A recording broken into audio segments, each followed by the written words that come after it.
Some cases leave us desperate for answers and closure, but the answers are not always out there for us. In the case of Chris Watts, this is precisely the situation. A loving father and a husband on the outside, but more is brewing behind closed doors that the naked eye could not see. As this investigation unfolded, the facade of a seemingly perfect family crumbled, revealing secrets, lies, and unspeakable acts hidden behind closed doors. This is not just a story of a criminal act. It's a story of shattered trust, heartbreak, and the resilience of the human spirit. Welcome back to Ripshy Crime. This is the story of Chris Watts and the heinous way he attempted to convince the media he was someone he could never be. Chris Watts was born on May 16, 1985, in Spring Lake, North Carolina. His parents, Ronnie and Cindy Watts, were a typical middle-class partnership, raising their family like most others. Chris would meet his future partner in 2010, Shanann Watts. Shanann was born on January 10, 1984, in Passaic County, New Jersey. Shanann grew up in North Carolina and attended Pinecrest High School, and she had a lot of great friends and enjoyed sharing her memories with them, which is why she had such a large presence on social media for many years. Her social accounts were like her own private video diary, where she could share the good moments and the bad, but mostly to keep in contact with the people that she knew as she moved around and got older. In 2010, Shanann was dealing with personal health problems, and she was diagnosed with lupus disease, which is an autoimmune disease that causes symptoms like joint pain, organ damage, and fevers. This began affecting all parts of her life. According to Shanann, she was in a very bad place, not able to spend a lot of time outside or see many of her friends. When she received a friend request from a man on Facebook, she thought nothing of it at the time, and she didn't even believe she would ever go on to meet the man in person. Chris quickly became her boyfriend, and the relationship developed very quickly. The two were married in Mecklenburg County on November 3, 2012, and to the outside world, it looked like their fairy tale life was only just starting. Their friends and family all had a great time celebrating their marriage, and the couple set off on a honeymoon just after. Shanann and Chris shared a bond like no other, and their friends thought that they made a great couple. After the wedding, Shanann and Chris made their way back to Colorado, ready to begin a life together. On December 17, 2013, Shanann gave birth to their first child, their daughter, Bella. She was like a new light in their life. Shanann had always dreamed of having kids, and her family and friends knew she cherished her daughter like nothing else in her life, so this was a big step for both her and Chris. With the vision of a bigger family in mind, Shanann knew she wanted more kids to give her children lifelong friends and expand the family. So on July 17, 2015, their second daughter was born. Shanann was beyond grateful to be able to give birth again, especially while battling her health diagnosis. And Celeste was her sign that she would be able to overcome anything. Celeste, or Cece as they called her, was also born in Colorado. The Watts family had a picturesque life, at least on the outside. They lived in a big, beautiful 5-bedroom home on quiet Saratoga Trail in the cozy town of Frederick, Colorado. This was a great place to raise their kids, since it was close enough to Chris's job and to all the places they needed to run errands, while still being able to own a large house with some property for the kids to grow up in. It was everything Shanann had ever dreamed of, and she was beyond happy to be able to give her daughters this life. But in truth, Shanann and Chris Watts were not as financially set as they portrayed on the outside to their friends and family. They were not in such a great financial situation, but they never asked for help or looked for ways to clean up their finances. In 2015, just 2 years after they purchased their idyllic home, the couple filed for bankruptcy and had to restart from scratch, which likely started some arguments in the home, as they had to find ways to cut back on spending. At the time, Chris was working at Anadarko Petroleum, which is a large oil and natural gas exploration company based out of Texas. Shanann focused much of her time on her kids, being an intensive mom and mainly a stay-at-home mother to help raise her kids and spend more time with them. She was also a high earner with a multi-level marketing company, selling Thrive Diet products, which was a company that sells products to help manage cravings and improve both physical and mental health. This at-home position allowed her to focus her time and energy on her kids, while still bringing in some money to help support the family. although it has never been disclosed exactly how much either she or Chris made. Shanann also spent a lot of time engaging with social groups, both online and in person, which was one of her main interests since becoming a mom. Facebook, the site that initially brought Chris and Shanann into each other's lives, was the backdrop of Shannon's daily life and where she spent a lot of time and energy. From cute videos of her kids to live streams of their daily activities together as a family, Shanann loved to document every part of their life for their family to enjoy and for the kids to look back on when they got older. Shanann also often shared photos and videos of her and her husband together, often recounting how lucky and grateful she was to share a life with him and sharing photos of their trips or daily life. Her family knew her social media accounts practically became her safe space. Just in time for another major family event, Chris had been working out more and getting into shape. His physical transformation came right in time for the online announcement of their third pregnancy. Shanann recorded and shared the moment she announced her pregnancy to Chris, which at the time was well taken by family and friends. But looking back on this video, Chris looks panicked in the video, and his enthusiasm has even been called forced by various viewers, forcing some people to wonder what was really going on at the time he found out that he was having another baby. The couple's dynamic seemed to take a turn.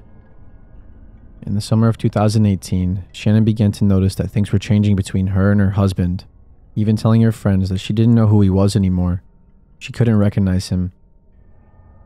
On August 7th, Shanann messaged a friend of hers saying he hadn't touched her or kissed her all week, and he hadn't even spoken to her aside from when she tried to prod him about what was wrong.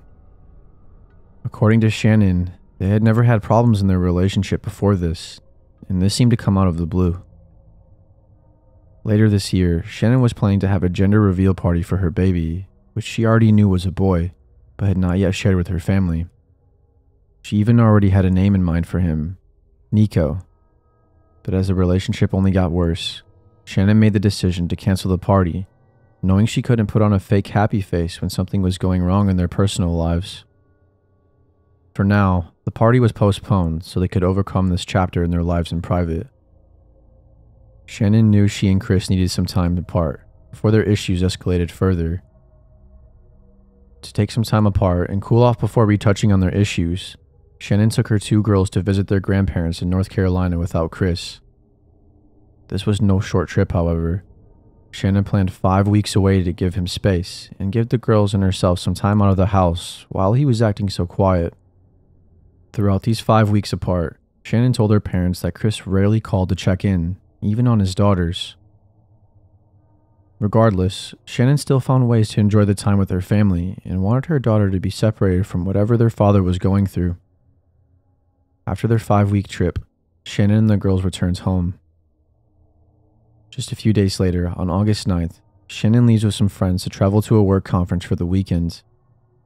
Shanann messages a friend to tell her that she and Chris had their best talk yet before she took off, and she even drafts a handwritten letter to him, the details of which have not been exposed. But what Shanann doesn't know is that Chris's recent distance has nothing to do with her and everything to do with another woman, named Nicole Kessinger, for months. Sneaking out to see her while Shanann was busy and giving up time with him for his affair. While Shanann is gone for the weekend, and Chris is supposed to be spending time with his daughters, he instead hires a babysitter to spend more time with his mistress. On August 13, just before 2 o'clock in the morning, Shanann returns from her business trip and is dropped off at home by a friend named Nicole Atkinson. The next morning, Shanann had an appointment to check on her pregnancy, but she never showed up. Nicole Atkinson starts to worry when she doesn't hear from Shanann, knowing her doctor's appointments are something she would usually never miss. After not hearing from Shanann all day, she began to really worry. Nicole knew Shanann was arguing with Chris before the trip, but she also knew that they apparently had a nice conversation when she arrived. She didn't know what to think, but she knew it was unlike Shanann to not answer her messages.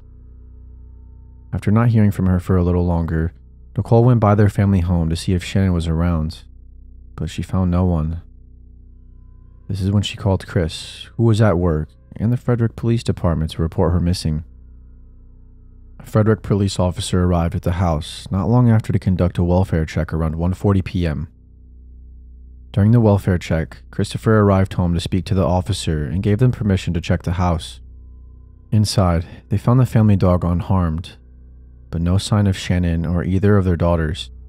The police also discovered Shannon's purse with her keys and the children's medicine. Later on in the search, her phone was found between some of the couch cushions, appearing to be tucked away. Her car was also still there in the garage, which had both of the girls' car seats. Her wedding ring was still sitting on the bedside table as well. There were many red flags that something had gone wrong. Shanann was unlikely to have left the house without her car, especially without her house keys, purse, and phone. An investigation into her disappearance was launched, as well as for their two daughters, who had not been reporting missing just yet. But they were not at the house with Shanann as they were supposed to be. On police body cam footage of the initial welfare check, the footage shows Chris looking nervous and awkwardly walking through his empty house, claiming to be concerned about Shanann, but not as concerned as you would expect a husband to be when he finds out his wife and children are nowhere to be found. The neighbor's security cameras also caught Chris mysteriously loading something into his truck that morning, before leaving for his job site 45 minutes away, which only made the police more suspicious. The next day, the FBI and the Colorado Bureau of Investigation joined the search. Chris initially told the police he had no idea where his family might be, and that the last time he saw his wife was at 5:15 that morning before he left for work. He gave interviews to many news stations, including KMGH-TV and KUSA-TV, just outside of his front door, where he could be heard pleading for the safe return of his wife and daughters and asking the public for help. In this interview, investigators are seen in the background searching the property with search dogs. On August 15, the real break in the case occurred that changed how investigators treated it. According to the arrest affidavit, Chris was brought in for questioning and took a polygraph test where he was asked if he knew anything about the location of his family. After failing the test, he subsequently and shockingly admitted to the murder of Shanann. But where was his daughters, and what else was he hiding? The case immediately turned into a murder investigation. This is him at 5:17.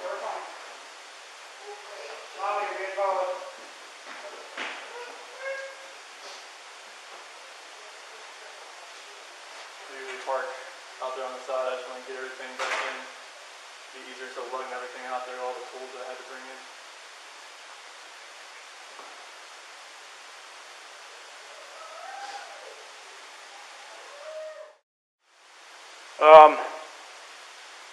My detective just showed up, so he'll probably want to talk to you. He'd probably, like I said, he might have you call at the bank and see if there's any kind of activity.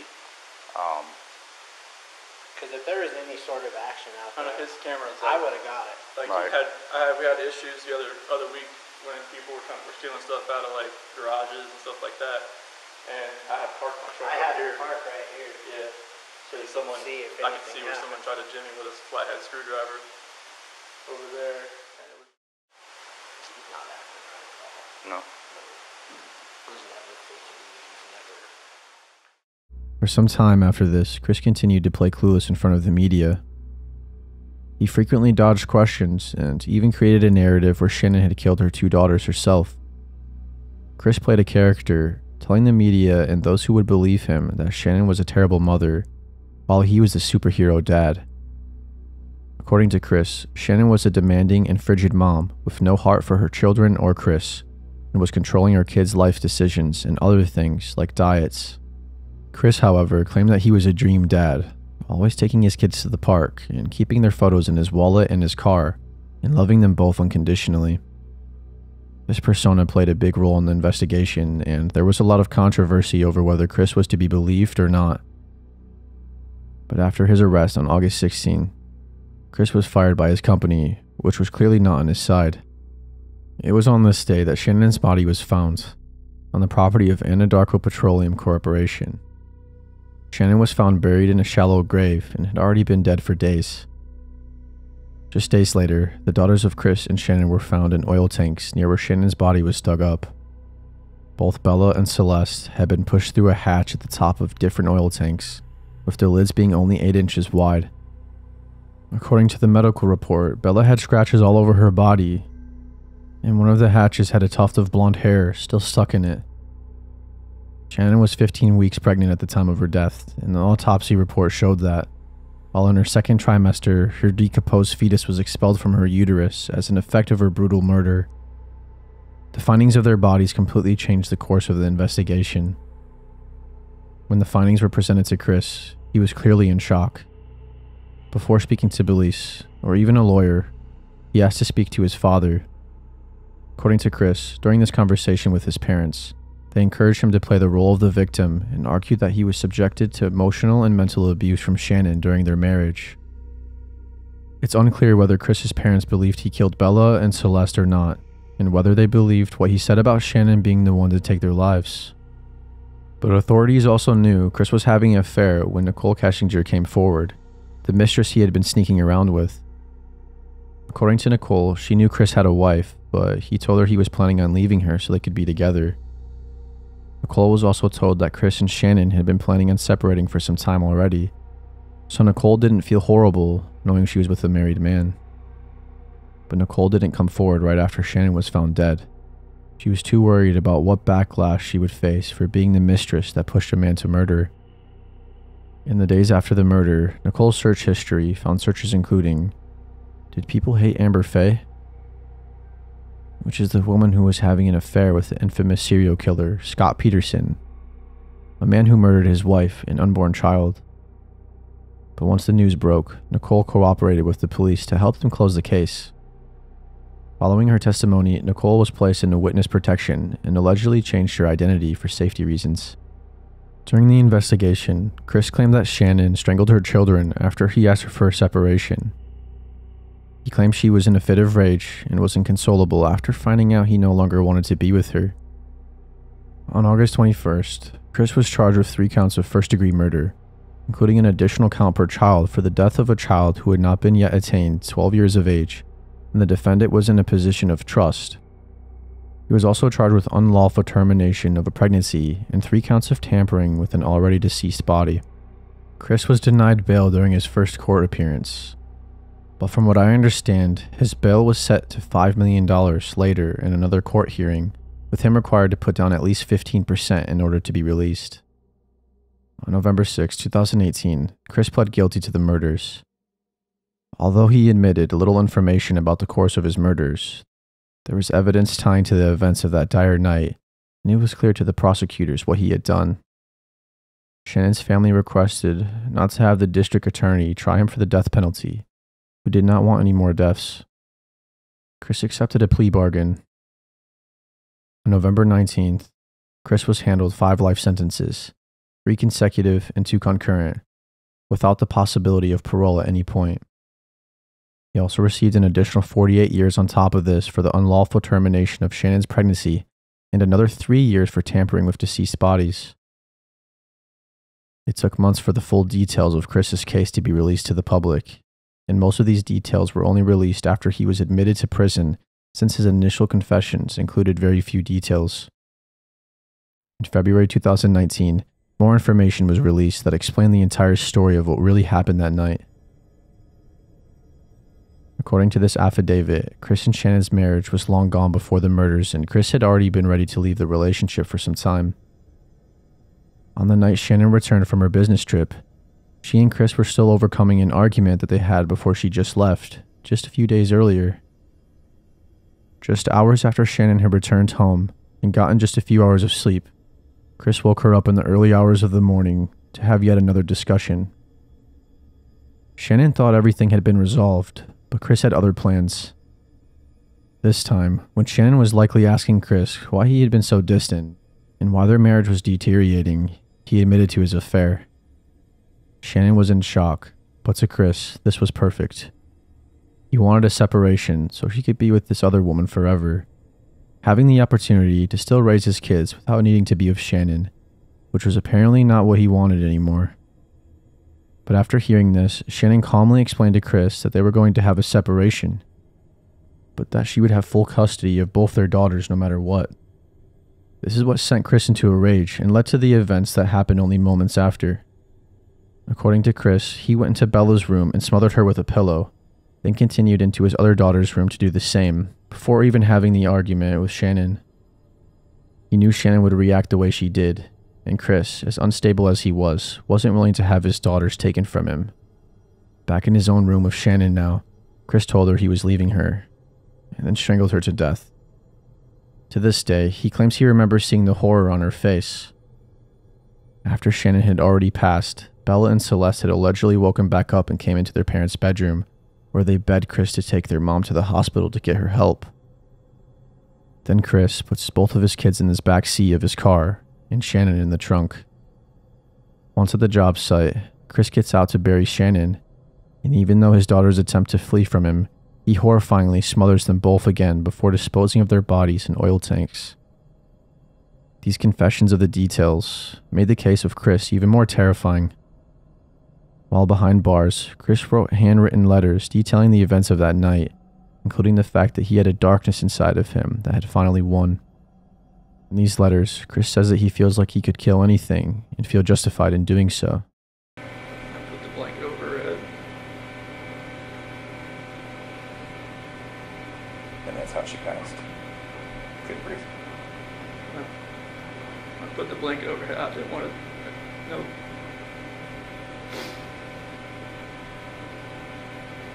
I strangled her right there in the back seat. Okay. What was Bella doing? She was sitting right beside her. Did she understand? Did she know what was going on? She didn't say anything.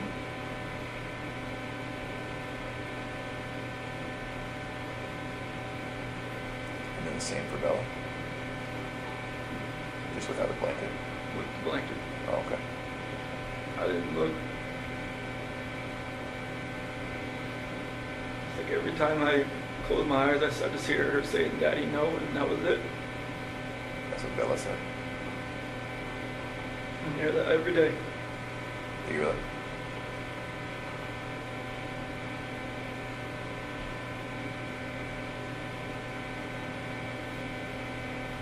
Sorry, man. Sorry doesn't take anything back that I did. I know. Now, Chris is living out his remaining days at a maximum security prison in Waupun, Wisconsin. He is not eligible for parole, and he will remain here forever. The Chris Watts case serves as a haunting reminder of the complexity of human nature. It compels us to take a closer look at the pressures of modern life, the masks we wear to protect ourselves, and the importance of fostering open communication and empathy within our families and communities. What we can hope is that Shannon's family got the closure they needed in knowing Chris will not be released from his sentence, and he has been justly dealt consequences for his actions. The impact of this case reaches far beyond the headlines. It ignited critical conversations about domestic violence, mental health, and the need for better support systems for those struggling with emotional burdens. As we strive to prevent similar tragedies, we must commit ourselves to promoting understanding, compassion, and awareness.